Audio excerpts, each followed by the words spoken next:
Olá, amigos da Novo Tempo, sejam bem-vindos mais uma vez ao programa Bíblia Fácil, o seu programa semanal de estudo da Palavra de Deus. Hoje vamos dar continuidade ao capítulo 7 do livro do profeta Daniel. E o tema que nós vamos estudar trata justamente do chifre pequeno e o ataque que vai ser feito por esse chifre pequeno à lei de Deus. Eu quero convidar você a tomar a sua Bíblia e a partir de agora faremos uma viagem no tempo e na história para conhecer a vontade de Deus para as nossas vidas. Estamos prontos aqui no nosso auditório, todos os amigos prontos com suas Bíblias em mãos e nós vamos começar o nosso estudo agora. Eu quero convidar você de casa também a orar comigo agora, porque o programa de hoje trará surpreendentes revelações e o Espírito Santo que inspirou esse livro precisa nos conduzir nesse aprendizado.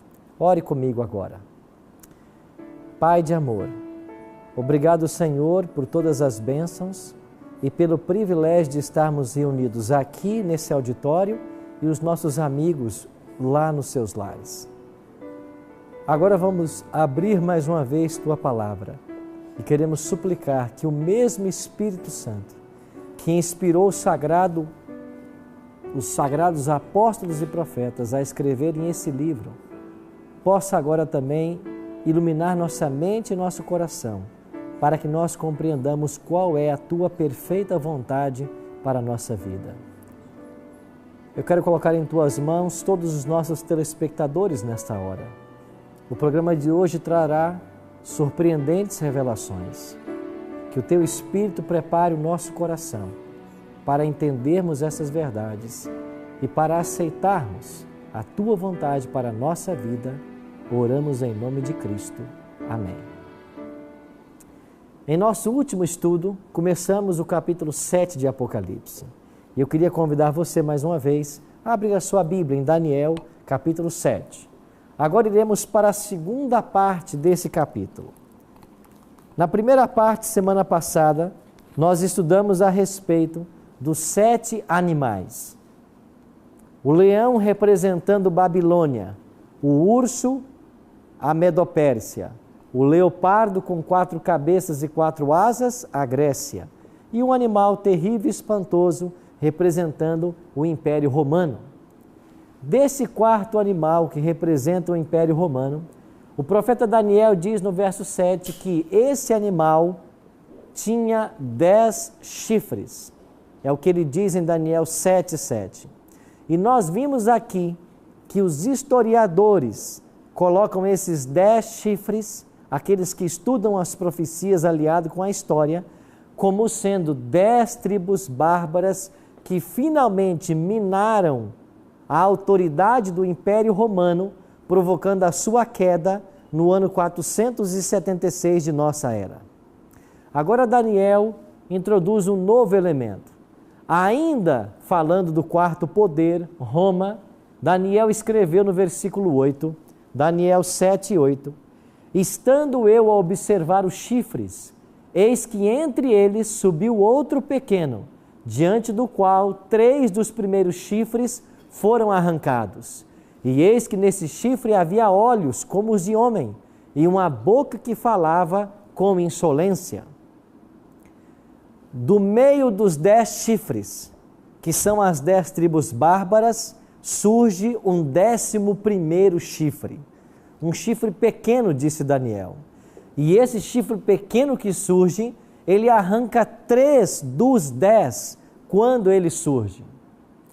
Quem é esse chifre pequeno? Quais são as características que Daniel, aqui no capítulo 6, no capítulo 7, apresenta para nos ajudar a identificar esse chifre pequeno? Dê uma olhadinha então para o capítulo 7 e olha o que Daniel fala sobre ele. Primeiro, Daniel 7, no verso 8, ensina de que ele subiu entre os 10 chifres do quarto animal. Daniel informa de que quando ele sobe, ele arranca 3 dos 10 chifres. Havia olhos como de homem e uma boca que falava com insolência. Em Daniel 7:11 diz que esse quarto animal foi morto. a queda do Império Romano. E Daniel 7:20 diz que esse pequeno chifre parecia mais robusto do que os outros 10. Continuando a identificação, no verso 21, esse chifre pequeno faz guerra contra os santos do Altíssimo.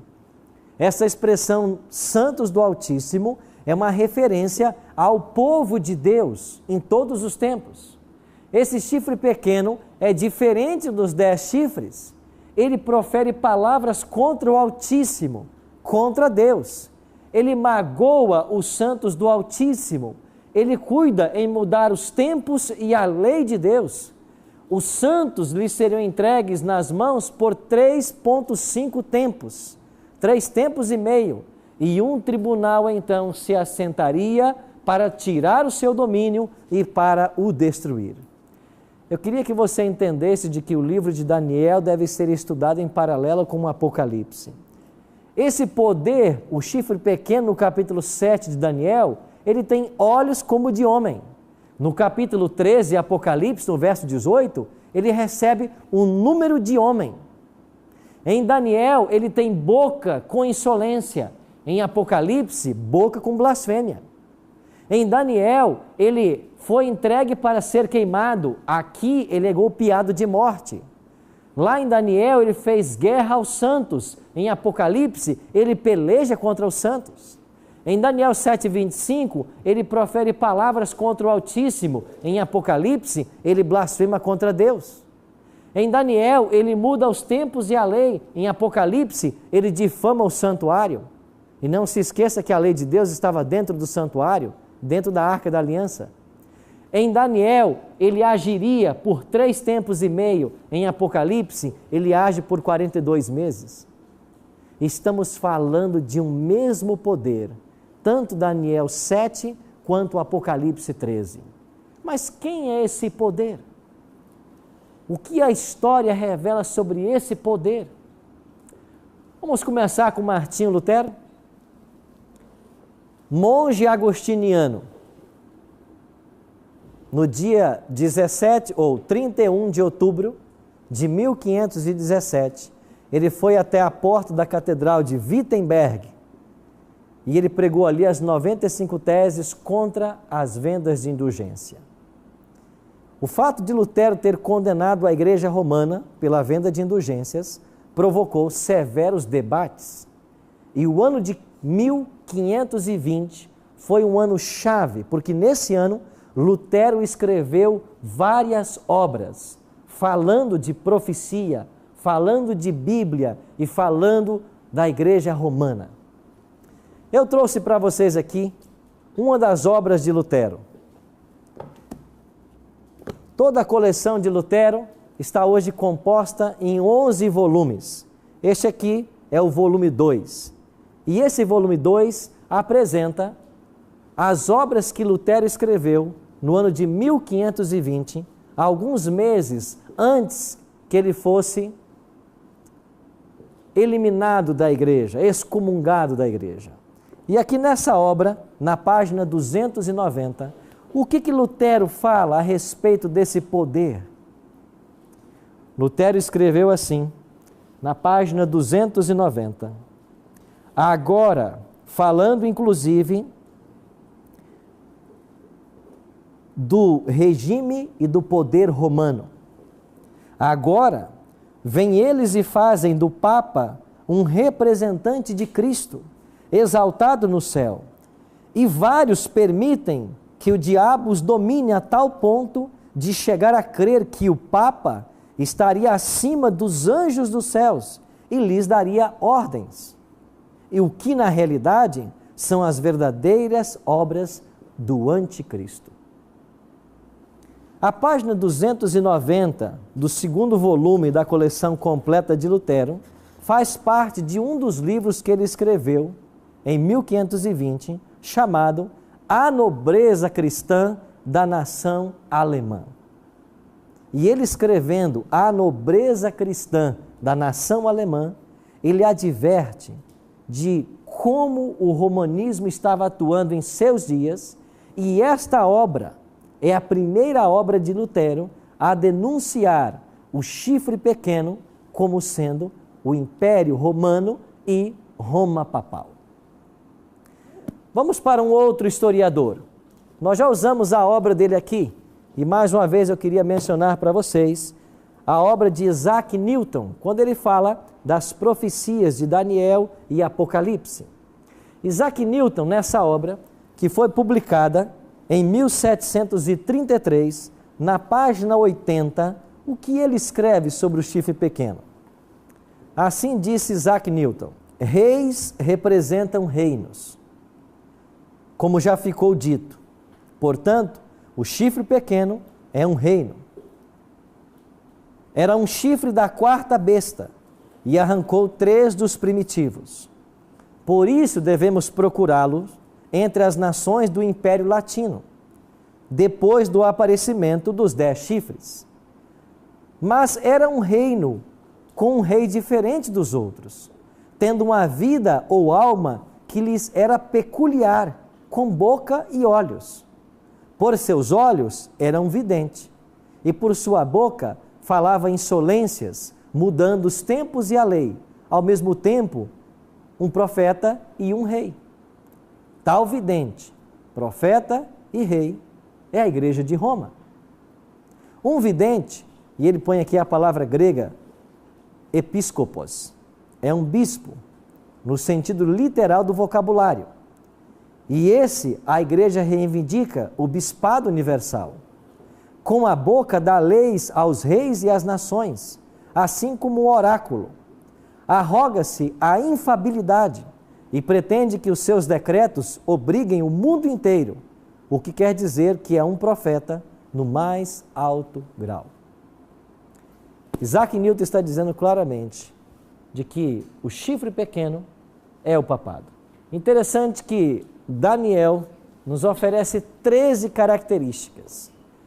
Ao analisarmos essas características, nós o faremos com a seguinte pergunta: está Isaac Newton correto nessa afirmação?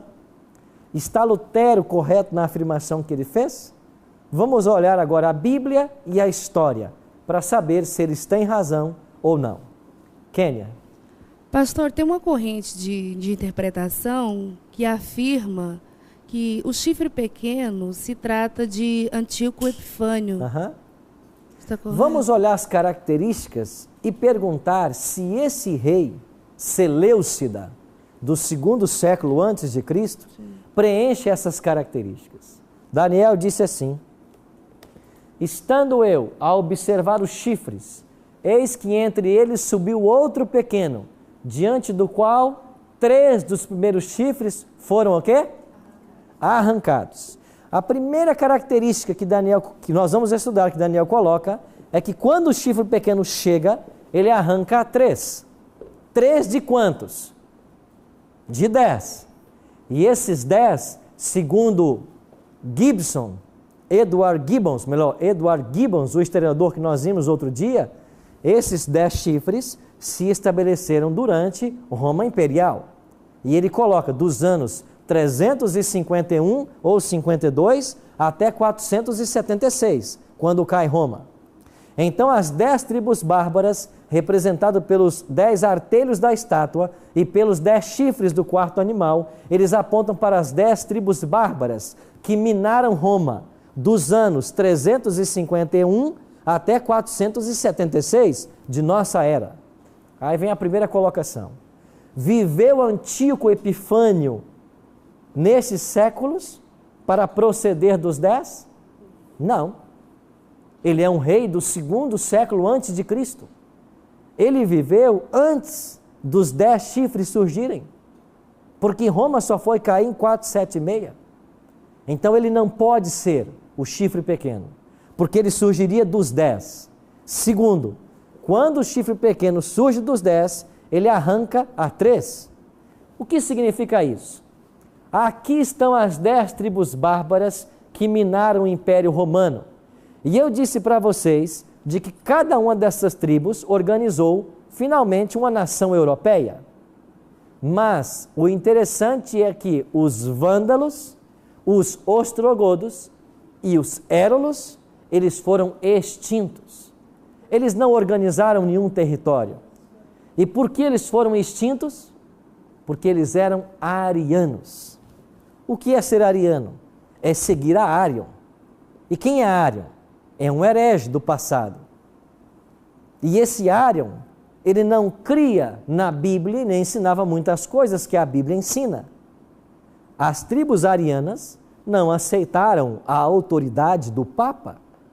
As tribos arianas não aceitaram os dogmas e a pretensão melhor do papado que estava se estabelecendo. Então, como eles não aceitaram, eles foram destruídos. E quando foi destruído a terceira tribo ariana? Os ostrogodos. Em que ano? 538. Então, a última tribo ariana das 3 que foram destruídas foram os ostrogodos, em 538. E o que aconteceu no ano 538?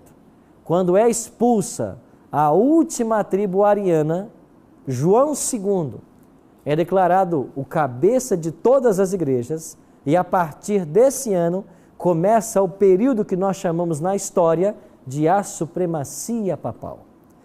Mas o papado, para se estabelecer, ele tinha que expulsar quem não aceitava o seu domínio. E a última tribo a ser expulsa foram os ostrogodos, exatamente no ano 538. Então, Antíoco Epifânio não expulsou nenhuma tribo, porque ele já não existia mais. Mas Roma, em sua fase imperial e agora papal, começa a trabalhar, inclusive com o apoio das outras 7 tribos, para exterminar os dissidentes. Então, as 3 pontas que o chifre pequeno arranca são os érolos, os vândalos e os ostrogodos. Um outro detalhe. Qual é a segunda característica que Daniel nos informa? Ele falava com insolência. Esse chifre pequeno fala com insolência. Esse mesmo poder em Apocalipse 13:5 diz que ele tinha uma boca que proferia arrogâncias e blasfêmias. O que são essas blasfêmias proferidas pelo chifre pequeno? O que é uma blasfêmia à luz da Bíblia? Vamos olhar primeiro para Marcos capítulo 2. Vendo-lhes a fé, Jesus disse ao paralítico: Filho, os teus pecados estão perdoados. Mas alguns dos escribas estavam assentados ali e arrazoavam em seu coração: por que fala ele deste modo? Isto é blasfêmia. Quem pode perdoar pecados senão um, que é quem? Deus. À luz do Evangelho, a pretensão de perdoar pecados é blasfêmia. E Jesus foi acusado de blasfêmia porque ele perdoou pecados. Mas por que Jesus não estava incorrendo em pecado? Porque ele é Deus. Ele não blasfemou porque ele é Deus. Mas só Deus pode perdoar pecados. Então, à luz da Bíblia, a pretensão de perdoar pecados é uma blasfêmia. Agora olha para estes documentos que eu vou apresentar para vocês. Cânon Católico, Concílio de Trento, página 440 e 870, dizem assim: na confissão, o sacerdote tem o poder de confessar todos os crimes cometidos depois do batismo. Quando um criminoso confessa seus pecados ao sacerdote, todos os crimes não são somente perdoados, mas destruídos, e o criminoso se torna como uma nova pessoa, um santo. Quem é que perdoa ele? O sacerdote. A pretensão de perdoar pecados, à luz da Bíblia, é blasfêmia. Agora eu trouxe comigo também o catecismo. E aqui você tem o catecismo da Igreja Católica. Será que essas coisas não são coisas do passado? Ou são coisas modernas? O que ensina o catecismo na página 401, artigo 1456? A declaração dos pecados ao sacerdote constitui uma parte essencial do sacramento da penitência. Os penitentes devem, na confissão, enumerar todos os pecados mortais que tenham conhecido, ou que tenham consciência melhor, depois de examinar-se seriamente, mesmo que esses pecados sejam muito secretos e tenham sido cometidos somente contra os 2 últimos preceitos do Decálogo. E na página 403, ele continua falando do ministério do sacramento, e assim diz o Catecismo: como Cristo confiou a seus apóstolos o mistério da reconciliação, os bispos, seus sucessores, e os presbíteros, colaboradores dos bispos, continuam a exercer esse ministério. De fato, são os bispos e os presbíteros que têm, em virtude do sacramento da ordem, o poder de perdoar todos os pecados, em nome do Pai, do Filho e do Espírito Santo. Amigo, o programa de hoje reserva grandes surpresas para mim e para você. O que eu estou lendo aqui não é invenção minha. A proposta desse programa é fazer uma análise das profecias de Daniel à luz da história. Se a Bíblia diz que a pretensão em perdoar pecados é blasfêmia, você não acha que esse poder está blasfemando contra Deus? Nós iremos para o intervalo. E assim que voltarmos, eu quero apresentar para vocês na Bíblia uma outra blasfêmia e como ela está se cumprindo em nossos dias. Eu volto num instante.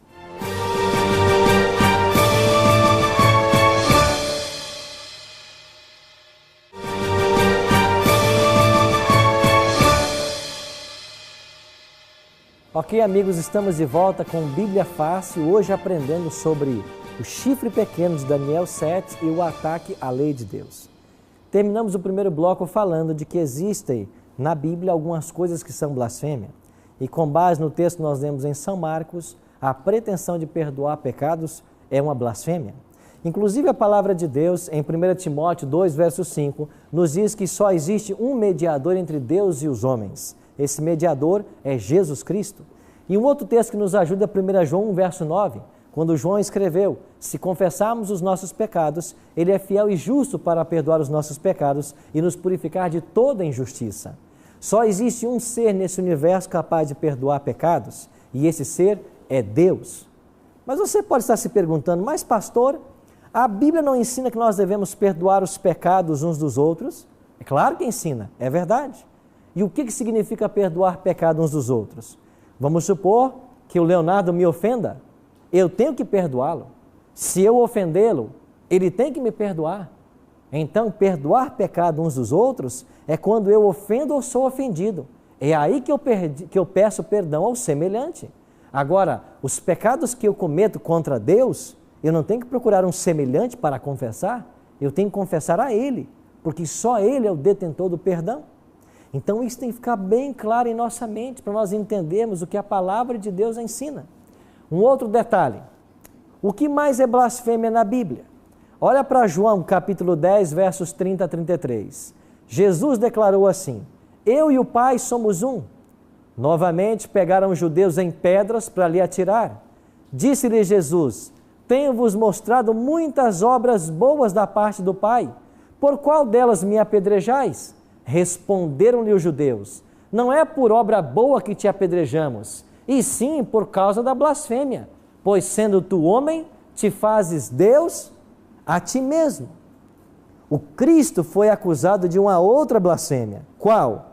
Ele se fazer de Deus, porque ele declarou: eu e o Pai somos um, em João 10, 30. Agora, por que é que Cristo não pecou ao declarar ser Deus? Porque ele é Deus, é por isso que ele não pecou. Então, alguém pretender ser Deus ou assumir o lugar de Deus, à luz de João 10, 30, isso é blasfêmia. O chifre pequeno, esse poder, faz essa reivindicação. Olha o que escreveu o Papa Leão XIII. Nós, os papas, temos sobre a terra o lugar do Deus Todo-Poderoso. Olha o que diz o dicionário de Lúcio Ferrari no artigo Papa. O Papa é de tão grande dignidade e exaltado que ele é não mero homem, mas como se fosse Deus e substituto de Deus. O Papa é de tão grande autoridade e poder que ele pode modificar, explicar e interpretar as leis divinas. O que quer que seja que Deus ou o Redentor faça, o vigário pode fazer sem nada contrariar a fé. Isso não é colocar-se no lugar de Deus? Isso não é pretender ser o próprio Deus? Vocês todos já ouviram falar de Rui Barbosa, certo? Um jurista baiano, inteligente. Bem cedo na vida ele entrou em contato com uma obra escrita em alemão, falando justamente sobre o Papa. E esse material foi recentemente republicado. E eu tenho aqui a obra publicada chamada O Papa e o Concílio. Esta obra, O Papa e o Concílio, foi publicada em 1869. E quem publicou esta obra foi um teólogo alemão que usou um pseudônimo de Janus. E esta obra que ele publicou fala justamente da pretensão do Papa em querer ser Deus e em querer ser infalível. Ela estava escrita em alemão e Rui Barbosa entrou em contato com essa obra. Ele ficou tão impressionado com a leitura que ele traduziu esta obra para o português e ele fez uma introdução à obra. Só que a introdução dele ficou maior que a própria obra. E na introdução que Rui Barbosa fez sobre a obra de Janus, esse teólogo alemão, ele escreveu algumas coisas interessantes. Olha o que escreveu Rui Barbosa na página 132 do volume 1, que é a introdução ao volume 2, que é a obra original. Rui Barbosa disse assim: quando se diz que o infalibilismo é uma divinização do Papa, não há metáfora na expressão. Há apenas o enunciado literal e estrito da doutrina ortodoxa ensinado nos livros ultramontanos. O Papa é Jesus Cristo na Terra. Ele está citando um escritor ultramontano. É relativamente ao Cristo quanto à autoridade. O que é Cristo, o Cristo é para Deus, seu Pai. Estas são palavras textuais de um prelado cujas obras de propaganda têm a máxima voga. E mais um pouco, na página seguinte, ele começa a mencionar uma obra intitulada Ato de Fé dos Novos Católicos convertido ao Papismo. E no artigo 3 dessa obra, Rui Barbosa cita: confessamos e cremos que o Pontífice Romano é o vigário de Jesus Cristo que pode, à sua vontade, absolver os homens do pecado, preservá-los do inferno ou enviá-los para o inferno. Artigo 5. Confessamos que o Santíssimo Padre deve receber as honras divinas, e isto com genuflexões mais profundas, como ante ao próprio Cristo. Artigo 11. Confessamos que o Pontífice Romano tem o poder de alterar as Escrituras, acrescentá-las ou diminuí-las segundo a sua conveniência. O que Rui Barbosa está dizendo? De que essas blasfêmias cometidas pelo poder romano são claramente o chifre pequeno de Daniel, capítulo 7. Um outro detalhe, uma terceira característica. Diz o profeta Daniel de que o chifre pequeno proferiria palavras contra o Altíssimo, magoaria os santos do Altíssimo, mudaria os tempos e a lei, e os santos lhes seriam entregues nas mãos por um tempo, 2 tempos e metade de um tempo. Nós já vimos aqui o que significa tempos, estão lembrados? É anos, Daniel 11, 13. 3 tempos e meio são 3 anos e meio. Agora, se você vai para Apocalipse, falando do mesmo poder no capítulo 13, lá diz que esse poder agiria por 42 meses.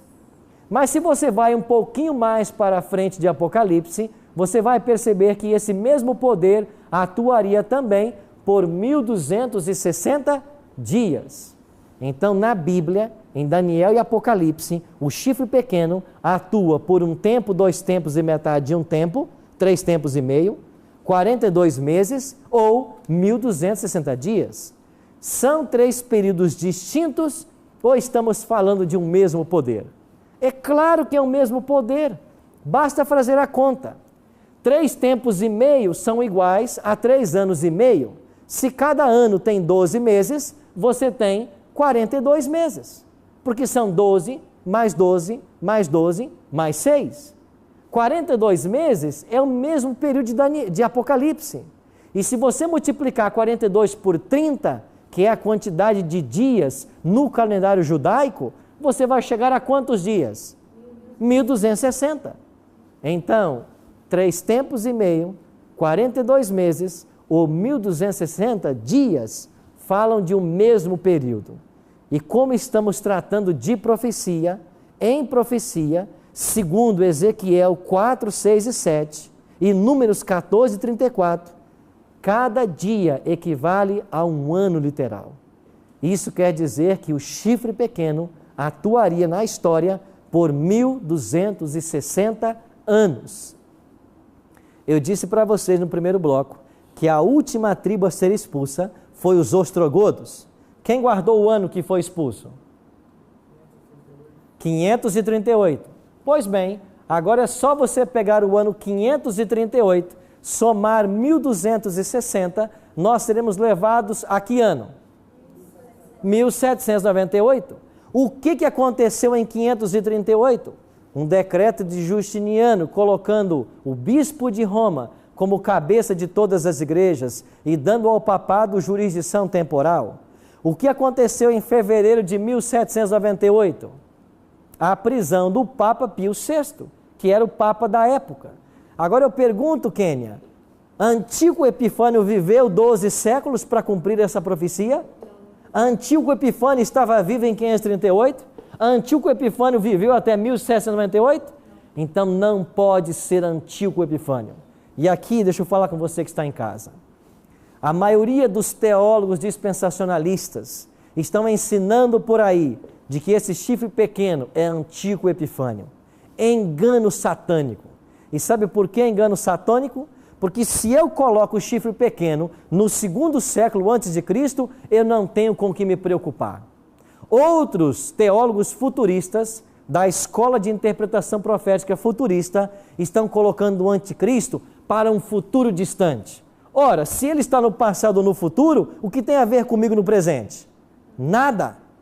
Mas a escola de interpretação profética historicista diz que esse poder do chifre pequeno, ele está atuando na história e que houve uma supremacia desse poder por 1260 anos. E qual é o movimento religioso que se encaixa perfeitamente nessa profecia? Apenas um: o sistema papal. Durante 1260 anos, os cristãos foram perseguidos e mortos. Durante esse período, um dos povos, os valdenses, habitou entre a França e a Itália. Ali, em casas simples, eles moravam e mantiveram a palavra de Deus exaltada. Eu visitei na Alemanha alguns anos atrás esse prédio. Aqui no 14º século aconteceu um concílio e John Hus e um ano depois Jerônimo de Praga foram condenados à morte pela Inquisição. E eles foram queimados em praça pública, a poucos quilômetros desse prédio, que permanece o mesmo até hoje. Aqui foi o concílio de Constança. Isso aqui é Constança, na Alemanha. Esse poder dominou por 12 séculos.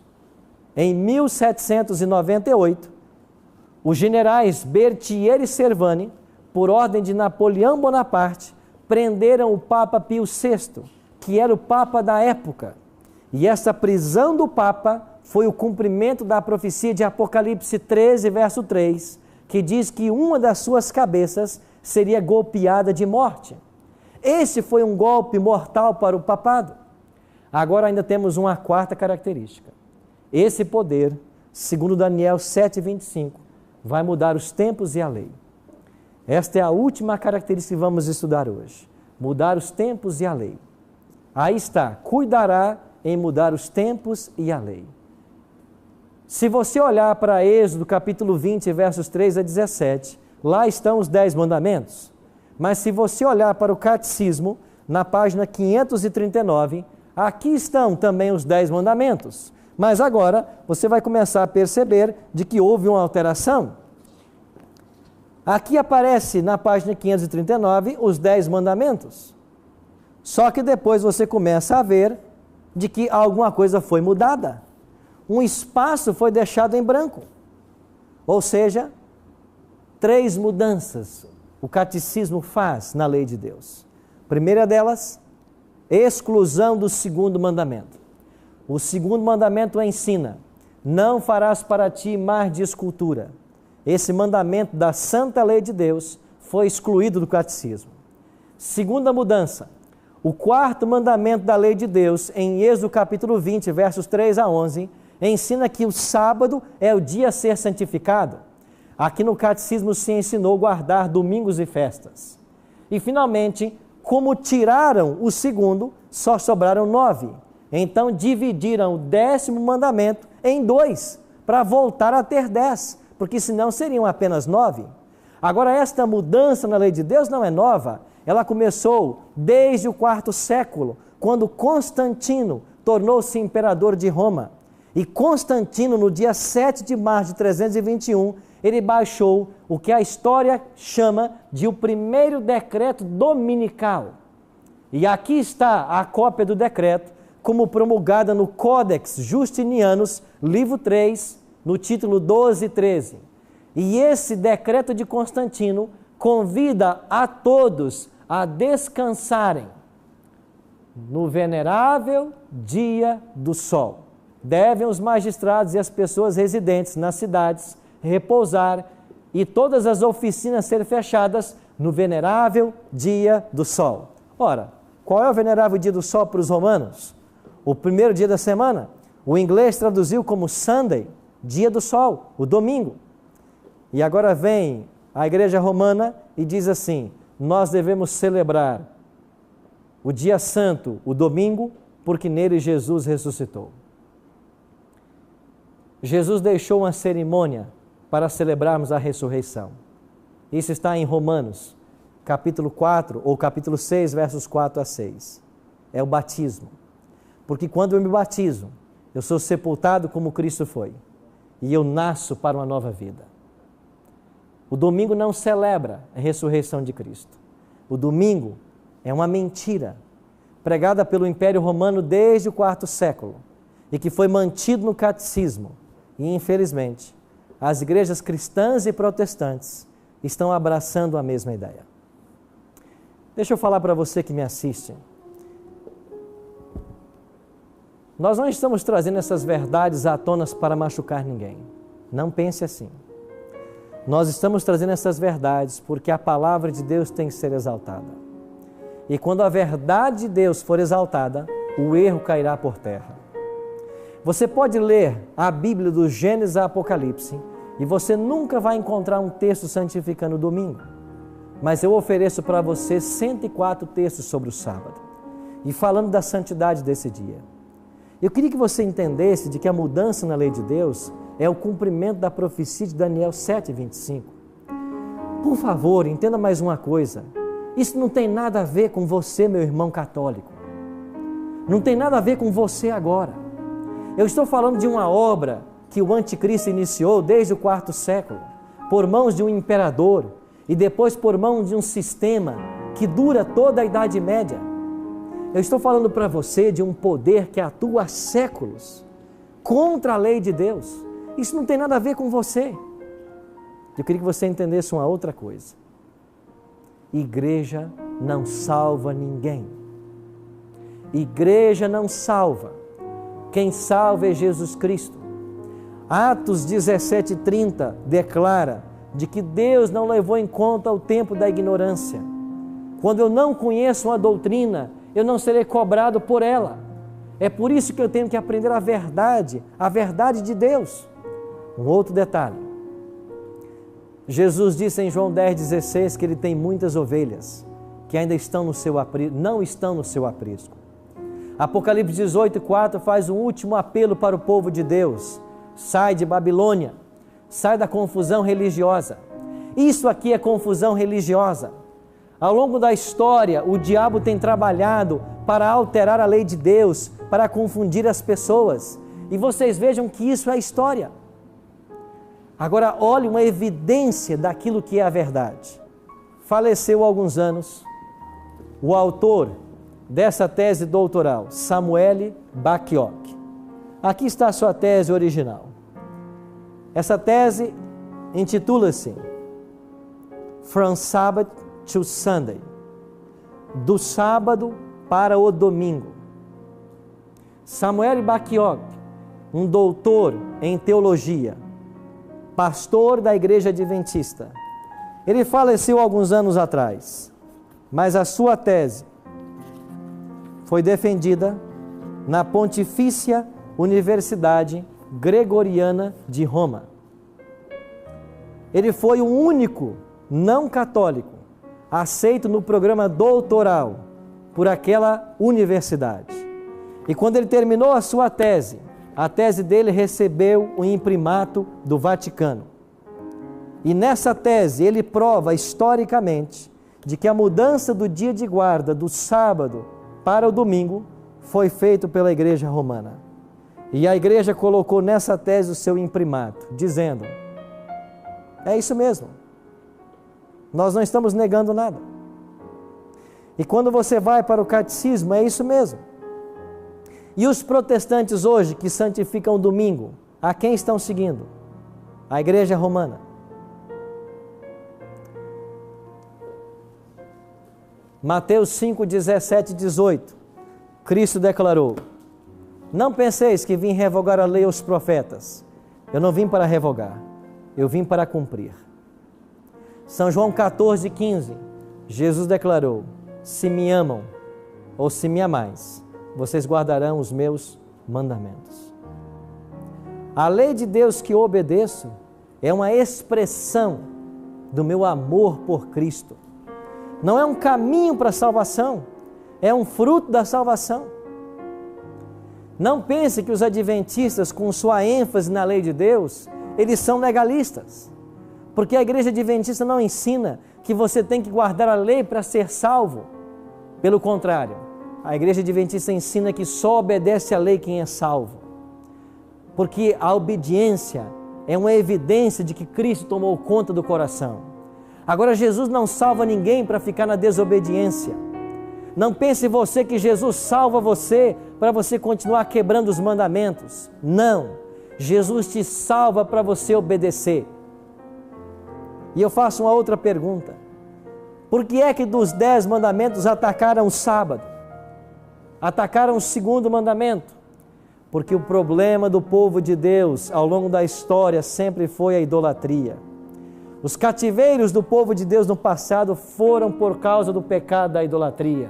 E eles arrancaram do mandamento: não farás para ti imagem de escultura, para manter o povo na idolatria. Mudaram o sábado pelo domingo, por quê? Porque o sábado, o quarto mandamento da lei de Deus, é o único mandamento que apresenta a Deus como Criador de todas as coisas. E porque Ele é Criador, diz Apocalipse 14, 6 e 7, Ele merece a nossa adoração. Mas o diabo, o inimigo, ele sempre quis ser adorado no lugar de Deus. E aqui está em Daniel, o pano de fundo de Daniel é o grande conflito entre o bem e o mal. Ou seja, o diabo quer ser adorado e ele ataca o único mandamento que manda os seres humanos adorar a Deus. E nós devemos fazer isso no sábado, o 7º dia da semana, o dia que Ele criou para ser adorado.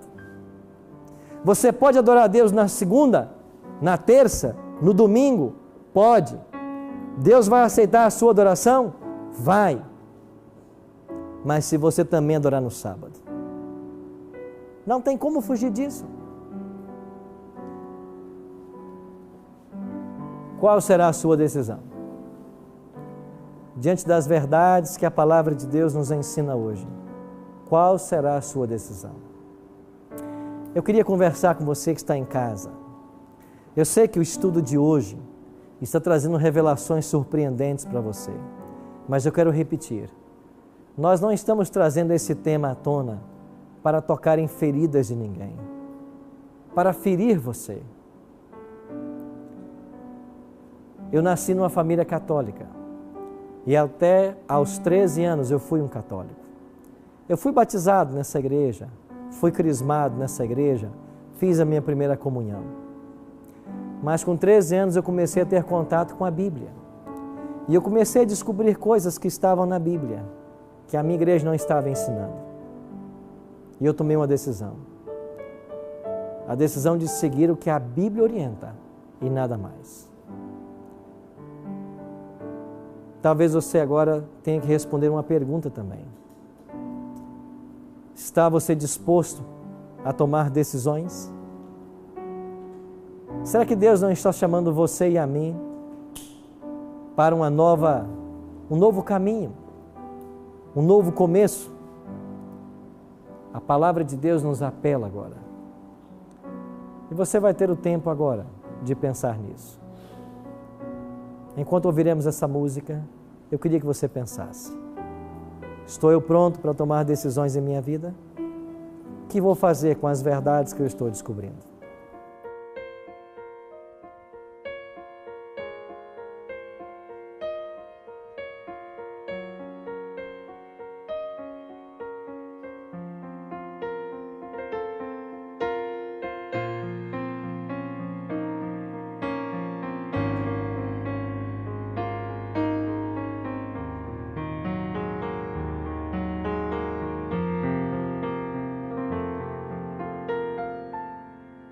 Já faz muito tempo eu comprei uma igreja a preço de sangue, a preço de dor.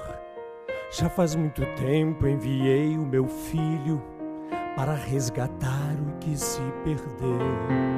Já faz muito tempo que estou desejando essa humilde entrega de um adorador que só se incline ante a minha presença e não nas ofertas de uma posição. Já faz muito tempo que estou desejando que mostre ao mundo a imagem do amor, que não se confunda entre tanta gente, que seja distinta como eu sou, que não se divida como muitas vezes, entrando em contendas e discussões, buscando alcançar ser melhor do que o outro, se no universo grande eu sou. Eu quero uma igreja que me dê a glória e procure a união. Eu quero uma igreja que sare ao ferido, que rompa as correntes, liberte ao cativo, que aclare a mente que está confundida e que fale a verdade. Eu quero uma igreja que com seu olhar mostre esperança à alma angustiada. Eu quero uma igreja que sare a ferida desta humanidade. Eu quero um rebanho em que minhas ovelhas se sintam seguras e cheias de paz, onde a palavra seja o alimento, ali quero morar.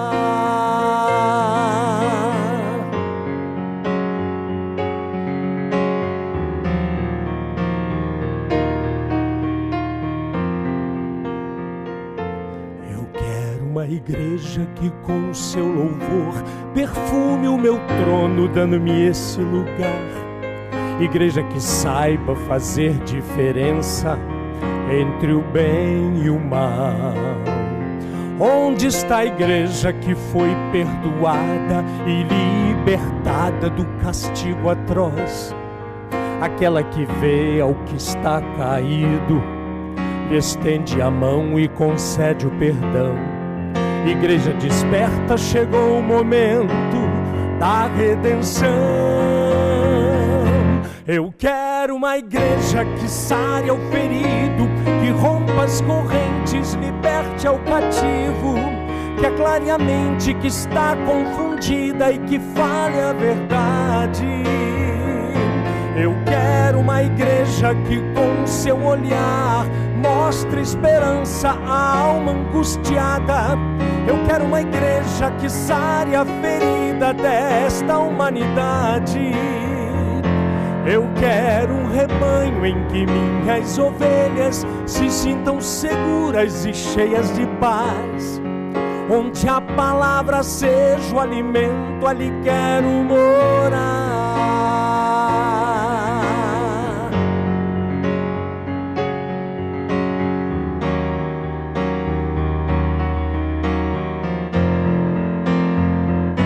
Eu quero uma igreja que sare ao ferido, que rompa as correntes, liberte ao cativo, que aclare a mente que está confundida e que fale a verdade.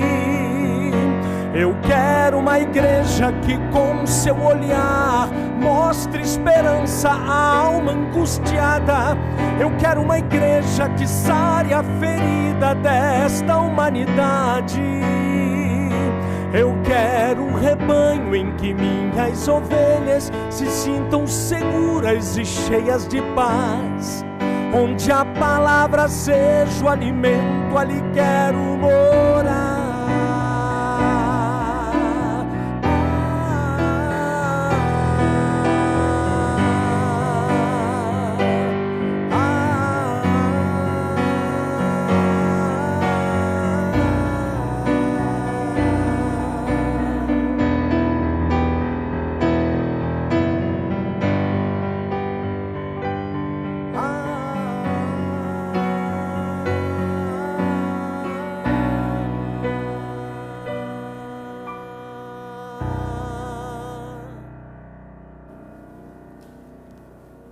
Por certo, um turbilhão de dúvidas ficaram em sua mente depois do estudo de hoje.